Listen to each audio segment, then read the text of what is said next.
فَكَيْفَ إِذَا جِئْنَا مِنْ كُلِّ أُمَّةٍ بِشَهِيدٍ، کیا کیفیت اور روب اور دبدبہ ہوگا اس وقت، کیا شان ہوگی اس وقت محشر میں. اذا جئنا من كل امة بشہید، جب ہم ہر امت کو اس بلائیں گے اور اس کے نبی کو اس پر گواہ بنا کے بلائیں گے.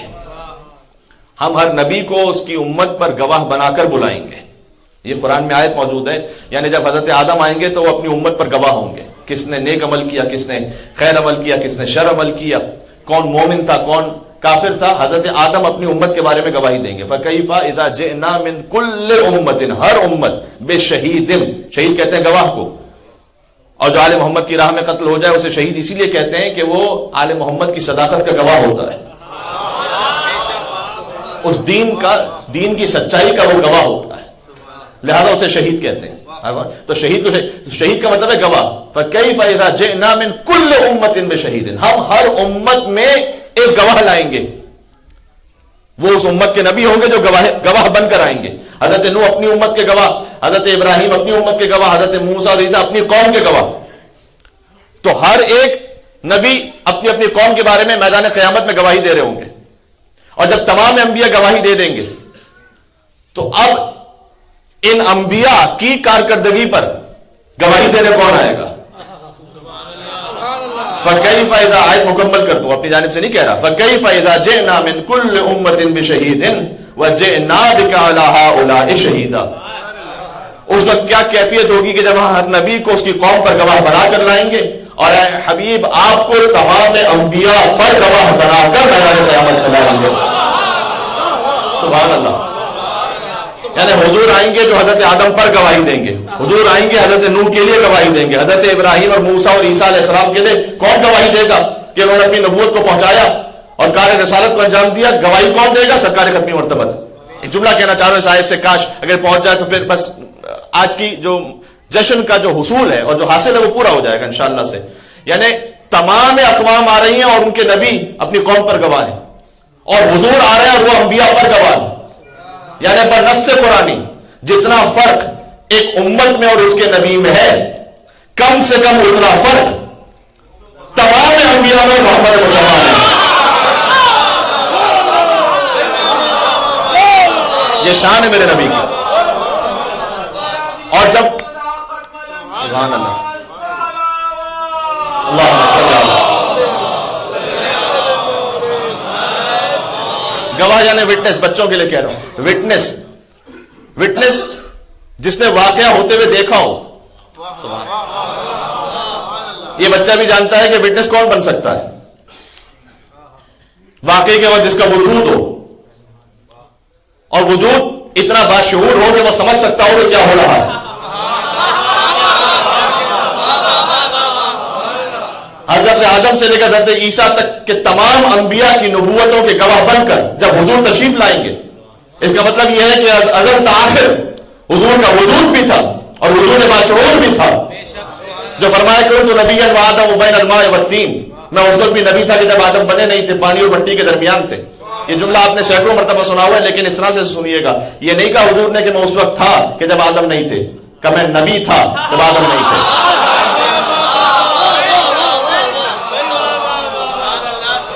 بہت فرق ہے ہونے میں اور نبی ہونے میں.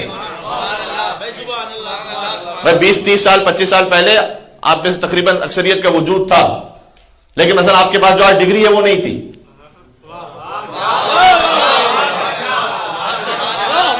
ڈگری آئی ہے بعد میں، صلاحیت آئی ہے بعد میں. بات واضح ہو رہی ہے. عرض کرنا چاہ رہا ہوں کہ حضور کا فقط وجود نہیں تھا. کنت نبیا، میں تھا نہیں، میں نبی تھا. کنتوں کا لفظ سجدہ ہی 3 جگہوں پر ہے. تو کنزا مخفیہ فاحببت ان اعرف فخلقت الخلق لکی اعرف، میں چھپا ہوا خزانہ تھا تو میں نے چاہا کہ میں پہچانا جاؤں. فخلقت الخلق الف لام کے ساتھ ہے، فخلقت خلقا نہیں ہے یہاں پر، خلقا ہوتا تو نکرہ ہے، الخلق الف لام معرفہ ہے. پھر سنیے گا، کنت کنزا مخفیہ، میں چھپا ہوا خزانہ تھا. فاحببت ان اعرف، مجھے یہ محبوب ہوا کہ میں پہچانا جاؤں.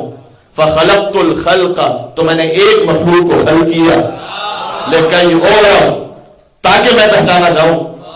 جوڑ لیجیے زیارت جامع کبیرہ سے بنا عرف اللہ، ہمارے ذریعے سے اللہ کی معرفت حاصل کی گئی، وہ بنا عبد اللہ، اور ہمارے ذریعے سے خدا کی عبادت کی گئی، ولولانا ما عبد اللہ، اور ہم نہ ہوتے تو خدا کی عبادت کرنے والا ہی کوئی نہ ہوتا۔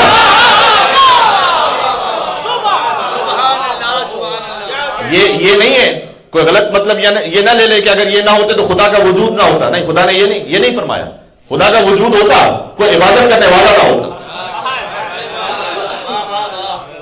خدا کا وجود وہ ایک حقیقت ہے جو کسی کی محتاج نہیں، وہ حقیقت ہے، وہ ازلی ہے، سرمدی ہے، وہ وجود کسی اور وجود کا محتاج نہیں، واجب الوجود ہے، بقیہ جو اس خدا کے سوائے ممکن الوجود ہے۔ لیکن یہ ممکن الوجود اتنا بلند ہوا کہ قاب قوسین او ادنی، دو کمان اور اس سے کم کا فاصلہ، دو کمان سے کم ہے ایک کمان، فاصلہ کیا رہ گیا؟ وہ واجب الوجود رہا اور یہ ممکن الوجود رہا۔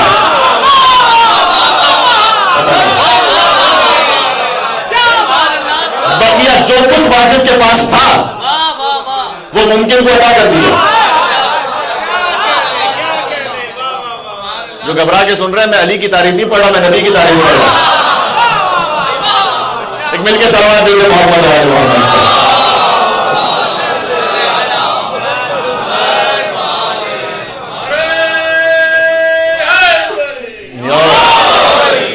کنتو کا لفظ سجدہ ہی 3 جگہوں پر ہے۔ کنتو کنزن مخفیہ، سب سے پہلے خدا نے کہا کنتو کنزن مخفیہ، میں چھپا ہوا خزانہ تھا، فخلقت الخلق لکی اعرف، تو میں نے مخلوق کو خلق کیا تاکہ میں پہچانا جاؤں۔ دوسرا کنتو میرے نبی نے فرمایا کہ کنتو نبی وآدم بین الماء والتین۔ تیسرا کنتو وہ ہے کہ جس کے بغیر ایمان ہی مکمل نہیں ہے۔ جب نبی نے وسیع کو شانوں پر بلند کر کے غدیر کے میدان میں فرمایا من کنتو مولا، مولا، بات پہنچ رہی ہے؟ تو وجہ تخلیق کائنات ہیں سرکار ختمی مرتبہ، خلق اول ہے، خلق اول ہے، عقل اول ہے۔ اچھا، آپ کئی احادیث میں مختلف انداز سے آپ کو یہ ملے گا۔ سب سے پہلے مثلا ایک حدیث یہ ہے کہ حدیث قدسی ہے، سب سے پہلے میں نے عقل کو خلق کیا۔ ایک جگہ فرمایا کہ سب سے پہلے سرکار کے نور کو خلق کیا گیا۔ کہیں پر عقل کا لفظ ہے، کہیں پر لوح کا لفظ ہے، کہیں پر قلم کا لفظ ہے، کہیں پر حضور کا نام گرامی ہے۔ جمع کیسے کریں گے تمام حدیثوں کو؟ عقل کو خلق کیا یا حضور کے نور مطہر کو خلق کیا، قلم کو خلق کیا؟ ایک جملے میں بات، کیونکہ تفصیل میں جانے کا موقع نہیں ہے، جو یہاں اس جشن میں، اس محفل میں جو سب سے پہلے صاحب آئے ہوں گے وہی ایک اول ہیں، ٹھیک ہے؟ مثال کے طور پر اگر کہا جائے کہ اب آپ کا نام لے رہا ہوں میں، ٹھیک ہے، چلیں بھائی آئے نہیں ہیں، چلیں ٹھیک ہے، تو کسی کے لیے بھی کہہ دیا جائے کہ فلاں صاحب اس محفل میں سب سے پہلے آئے، اور پھر یہ کہا جائے کہ نہیں فلاں صاحب سب سے پہلے آئے، وہ اول ہیں، تو یہ مجھ سے تو متکلم سے غلطی ہو سکتی ہے کہ میں پہچان نہ سکا کہ کون اول ہے، لیکن اول ہے ایک ہی۔ اب اللہ سبحانہ و تعالیٰ کہہ رہا ہے کہ سب سے پہلے عقل کو خلق کیا، ٹھیک ہے، اور کیا سب سے پہلے نور مصطفیٰ کو خلق کیا اور سب سے پہلے قلم کو خلق کیا؟ اول کون ہے؟ مثال دے دیتا ہوں، یہ شیرازی بھائی کے بیٹے ہیں، آپ کا نام کیا ہے بیٹا؟ ہاں، سید اون شیرازی، ماشاءاللہ بیٹا آپ سلامت رہی۔ میں نے آپ سے کہا کہ اس جشن میں سب سے پہلے یہ میرا معصوم سا سامع سید اون شیرازی یہ تشریف لائے۔ ہو سکتا ہے کہ کوئی سید اون شیرازی کے نام سے واقف نہ ہو، جیسے میں واقف نہیں تھا، تو کسی نے مجھ سے کہا سید اون شیرازی سب سے پہلے تشریف لائے۔ میں نے کہا وہ کون ہے؟ کہ اس محفل میں سب سے پہلے شیرازی صاحب کے بیٹے تشریف لائے۔ لفظ بدل گیا، معنی وہی رہا۔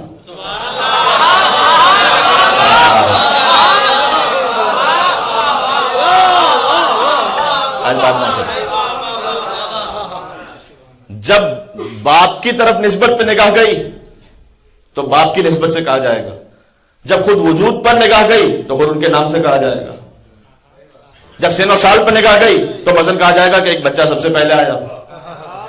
جیسے جیسے نگاہ بدلتی چلی جائے گی ویسے ویسے لفظ بدلتا چلا جائے گا۔ جب نور پر نگاہ گئی کہ سب سے پہلے نور مصطفیٰ کو خلق کیا، جب ان کے وجود پر نگاہ گئی کہ سب سے پہلے عقل کو خلق کیا، جب ان کی کتابت پر نگاہ گئی کہ سب سے پہلے قلم کو خلق کیا. قلم کہہ لو، لوح کہہ لو، عقل کہہ لو، مصطفیٰ کہہ لو، بات ایک ہی ہے. سبحان اللہ. اسی آیت پر آ جائیے اور آیت کو آیت سے جوڑ دوں گا. سورہ نساء کی بھی آیت پڑھی، سورہ رات کی آیت پڑھتا ہوں.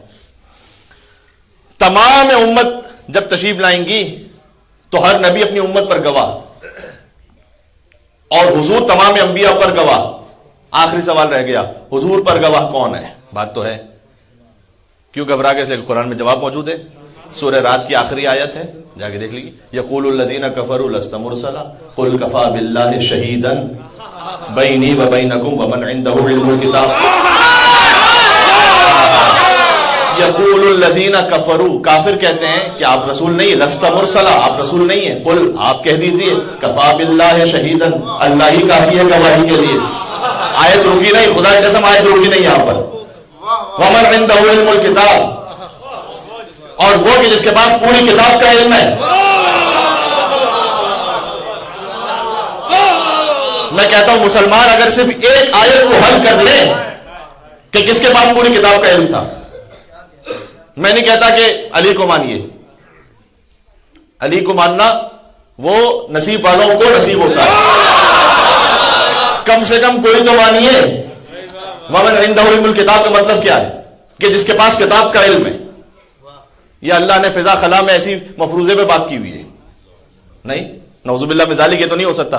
یعنی کوئی ہے کہ جس کے پاس کتاب کا علم ہے، لے آئیے سامنے.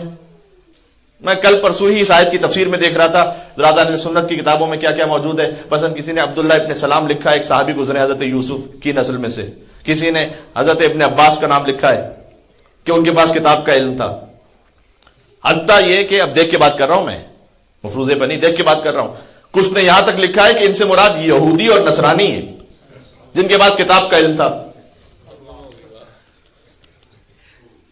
ایک علی دشمنی انسان کو کہاں کہاں سے لے کر. اچھا، مجھے پوری تاریخ میں کوئی ضعیف روایت یہ بتا دیجئے کہ کسی صحابی نے آگے بڑھ کر یہ کہا ہو کہ ومن عنده علم الکتاب سے مراد میں ہوں. کسی نے خود یہ دعویٰ کر دیا ہو؟ نہیں، ہمت ہی نہیں تھی. اسے کہ جیسے ہی دعویٰ کرتے تھے، اگر کوئی کر لیتا تو بھئی سلونی کے دعوے کا جواب وہ لانا ناممکن تھا. ومن عنده علم الکتاب کو دعویٰ کر لیتا تو اگر قرآن سے کوئی سوال کر لیا جاتا تو اس کا جواب کون لے کے آتا؟ لہذا کسی نے دعویٰ نہیں کیا. لیکن میرے مولا سے جب کسی نے پوچھا کہ آپ کی سب سے بڑی فضیلت کون سی ہے،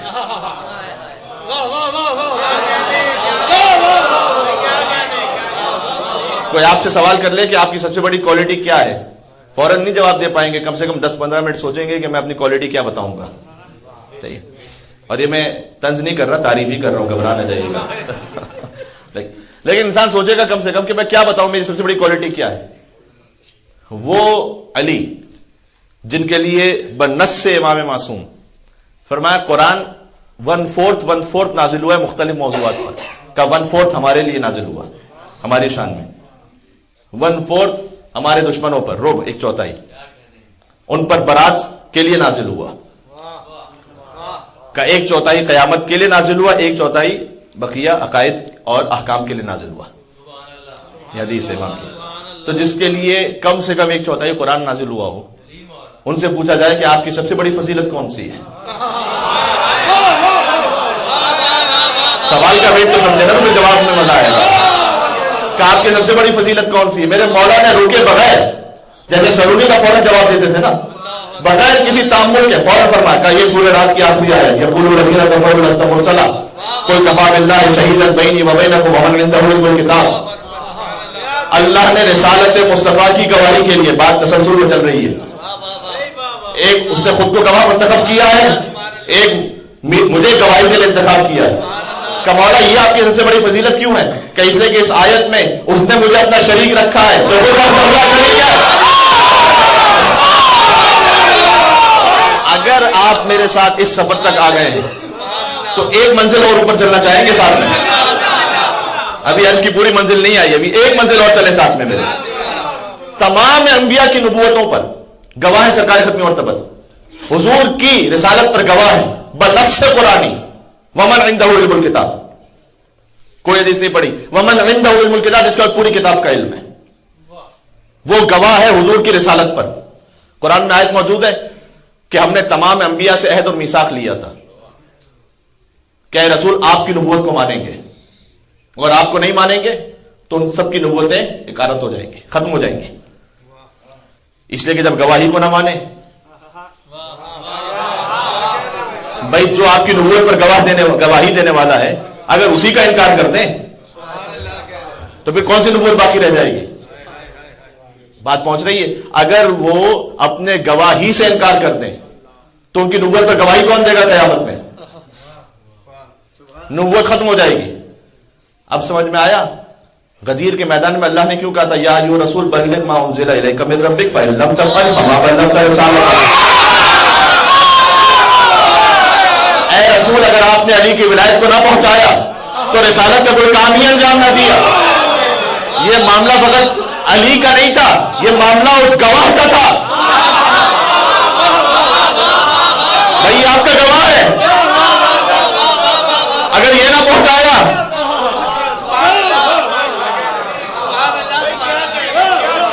اور جن کے لیے واضح نہیں ہے کہ جشن کیسے منانا چاہیے میں ان کے لیے جملہ کہہ دوں کہ یہ نہ پہنچایا تو کچھ نہ پہنچایا. یہ حضور کو اللہ کیوں کہہ رہا تھا یہ نہ پہنچایا تو کچھ نہ پہنچایا؟ تاکہ آس پاس والے سن لیں یہ نہ مانا تو کچھ نہ مانا، اور ہم جیسے بھی سمجھ لیں کہ یہ نہ پڑھا تو کچھ نہ پڑھا، آپ جیسے بھی جان لیں یہ نہ سنا. ابھی عصمت کی پہلی منزل پر گفتگو ہے، اگر اجازت دیں تو میں ترتیب وار آخری منزل تک لے آؤں. خدا کی توحید پر دو گواہ ہیں بنیادی طور پر. ہم تو فقط کہنے والے ہیں اشہد ان لا الہ الا اللہ. یہ جو ہماری جو گواہی ہے یہ ہم نے حضور سے سیکھ کر یہ گواہی دی ہے. بات واضح ہو رہی ہے. اللہ نے قرآن میں کہا ہے کہ سنورہم آیاتنا فی الآفاق وفی انفسہم حتی یتبین لہم انہ الحق. ہم دکھلا رہے ہیں اور دکھلا رہے ہیں کہ اپنی نشانیوں کو فی الآفاق کائنات میں، وفی انفسہم اور ان کے نفسوں میں، حتی یتبین لہم انہ الحق یہاں تک کہ انہیں یقین ہو جائے گا کہ حق سوائے اس کے اور کوئی نہیں ہے. کائنات کا وجود گواہ ہے خدا متعال کے وجود پر. ٹھیک ہے، کائنات ہے خاموش گواہ اور محمد ہیں بولتے ہوئے گواہ. یہی سامع تو ناطق کا فرق ہے. آ جائیے گا ساتھ ساتھ میرے. خدا کی خدائی اور توحید پر دو گواہ ہیں، خاموش کائنات، بولتے ہوئے حضور. حضور کی رسالت پر بھی دو گواہ ہیں، ایک اللہ ہے ایک علی ہے. اللہ خود آ کے بول کے گواہی دے گا نہیں، اللہ نے گواہی کہاں دی ہے؟ قرآن میں دی ہے. خاموش قرآن، بولتا ہوا علی. تھوڑا سا سطح سے بات اوپر کرتے ہیں. خدا متعال کی توحید کے دو گواہ، کائنات کا وجود خاموش کائنات، بولتے ہوئے محمد. حضور کی رسالت کے بھی دو گواہ، اللہ بذریعہ قرآن خاموش قرآن، بولتے ہوئے علی. علی کی امامت پر دو گواہ، خاموش قرآن، بولتے ہوئے حسن.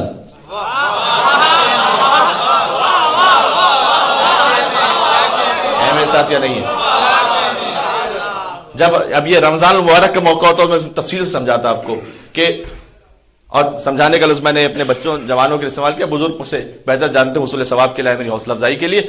امیر المومنین کے فرق اقدس پر جب ضربت لگی تھی تو علی نے حسن کو آگے کیا، حسن کی امامت نے بقیہ نماز مکمل کی. یہ واقعہ ہے ذہن میں، یہ فقط مصائب کا واقعہ نہیں، اس میں معرفت کے بڑے دریچے موجود ہیں کہ علی نے حسن کو آگے کیا، حسن کی امامت میں علی نے نماز مکمل کی.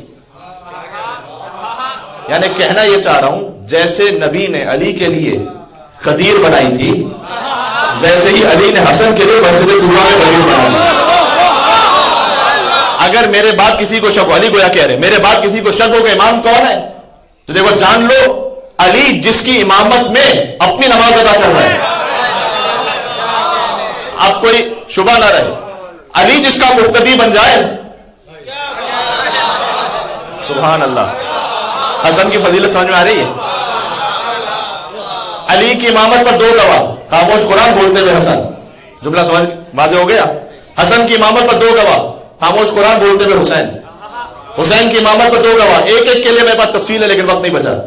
حسین کی امامت پر 2 گواہ خاموش قرآن بولتے ہوئے امام زین العابدین علیہ السلام. مولا زین العابدین السلام کی امامت پر 2 گواہ خاموش قرآن بولتے ہوئے مولا باقر علیہ السلام. مولا باقر علیہ السلام کی امامت پر 2 گواہ خاموش قرآن مولا صادق علیہ السلام. مولا صادق علیہ السلام کی امامت پر 2 گواہ خاموش قرآن مولا کاظم علیہ السلام. مولا کاظم علیہ السلام کی امامت پر کاش اگر جملہ پہنچ جائے تو آپ کسی اور لطف کو محسوس کریں گے. آخر تک مجھے آنے دیجیے گا. مولا کاظم علیہ السلام کی امامت پر 2 گواہ خاموش قرآن بولتے ہوئے حضرت علی رضا علیہ السلام. مولا رضا علیہ السلام کی امامت پر 2 گواہ خاموش قرآن بولتے ہوئے مولا تقی علیہ السلام. مولا تقی علیہ السلام کی امامت پر 2 گواہ خاموش قرآن بولتے ہوئے مولا تقی علیہ السلام. مولا تقی علیہ السلام کی امامت پر 2 گواہ خاموش قرآن بولتے ہوئے امام حسن عسکری علیہ السلام. حسن عسکری علیہ السلام کی امامت پر 2 گواہ خاموش قرآن بولتے ہوئے حضرت حجت علیہ السلام. اگلا سوال, اللہ کا اصول بدل گیا. حضرت حجت کی امامت پر 2 گواہ خاموش قرآن, اسی لیے تو عیسیٰ کو آسمانوں پر بچا کے رکھا گیا. اور جو دلیل میں نے امامت کی پہلی کڑی میں دی تھی وہی دلیل آخری میں. حسن نے نماز پڑھی, ٹھیک, علی نے ان کے پیچھے نماز پڑھی, تو حسن کی امامت پر گواہ بن گئے. حضرت عیسیٰ آئیں گے, حجت کے پیچھے نماز پڑھیں گے. برحمتك يا أرحم الراحمين وصلى الله على محمد وآله الطاهرين.